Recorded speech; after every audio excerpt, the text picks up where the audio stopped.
Bonjour mon Père. Bonjour Sibylle. Nous venons de voir que le Notre Père nous prépare à la communion au corps du Christ.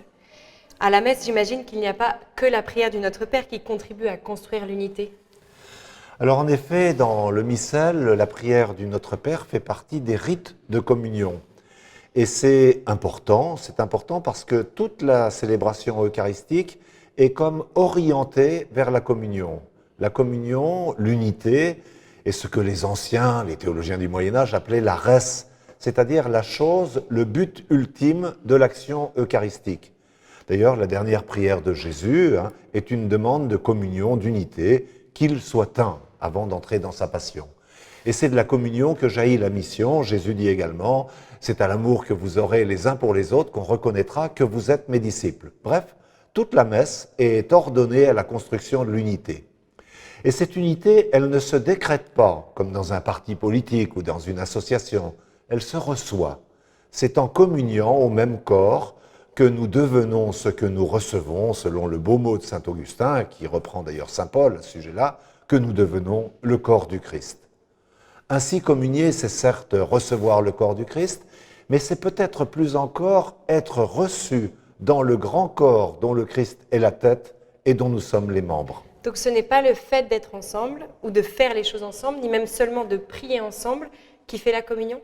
Alors c'est sympathique, c'est nécessaire et c'est bon d'être ensemble et de prier ensemble. Et ça nous manque probablement quand on ne peut pas le faire.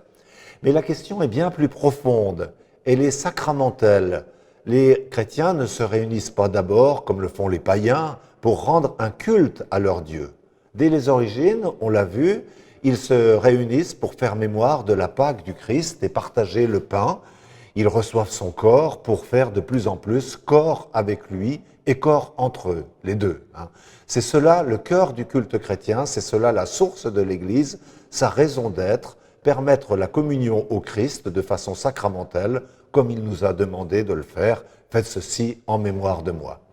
La communion a toujours une double connotation verticale et horizontale. Communion avec Dieu et communion avec nos frères et avec nos sœurs, comme le dit, dans des termes qui sont les siens, le pape Benoît XVI dans Sacramentum Caritatis, une belle exhortation apostolique sur l'Eucharistie. Je cite Benoît XVI, les deux dimensions se rencontrent mystérieusement dans le don eucharistique, là où se détruit la communion avec Dieu, qui est communion avec le Père, le Fils et le Saint-Esprit, se détruit aussi la racine, la source de la communion entre nous.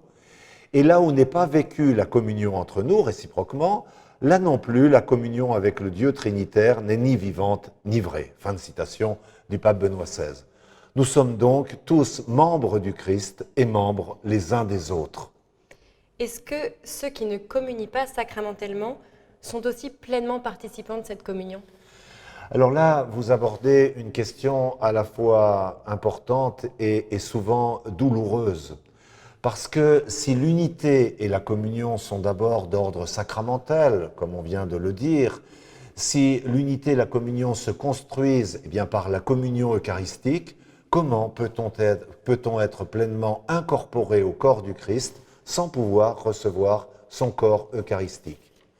Et c'est là, me semble-t-il, que la vieille distinction entre le sacramentum, c'est-à-dire le rite, la matérialité du sacrement, et la res, c'est-à-dire la chose, l'horizon du sacrement, peut être utile pour nous aider à comprendre.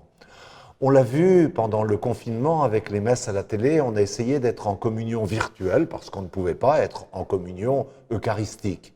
Mais il y avait un manque, qui n'était pas d'abord d'ordre psychologique, mais parce que les chrétiens sentent bien que l'unité est fondamentalement eucharistique au sens sacramentel et pas d'abord psychologique du terme.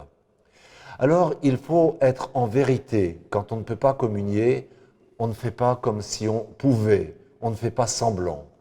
Si donc, pour différentes raisons, le sacramentum, le rite, est inaccessible, la res, c'est-à-dire la chose même, demeure accessible même sans le sacrement. Je m'explique. L'horizon de l'Eucharistie, c'est la charité et l'unité. Et nous pouvons toujours être des hommes et des femmes d'unité, de charité, même sans Eucharistie. Il faut le tenir, même si ça n'enlève en rien l'importance de l'Eucharistie et peut-être plus encore la douleur de ne pas pouvoir y avoir accès.